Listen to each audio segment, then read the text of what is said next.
Welcome to Convenience Talk. My name is Melanie, and today's topic is how to search for C-star owners using Oregon's UST data. So I wanted to start with this blog post on Convenience Talk, and what it has are the links to all the UST databases, and this is ordered by state.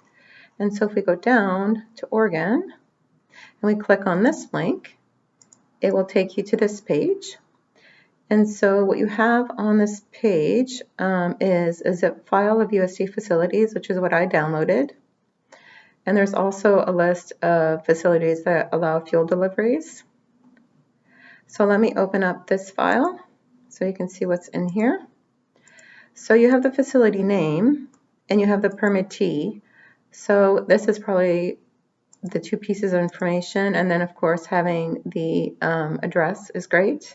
You have a phone number.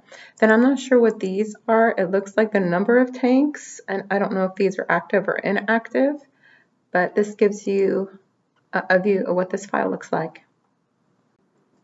And that's it for Oregon. My name is Melanie. Thank you for watching this video.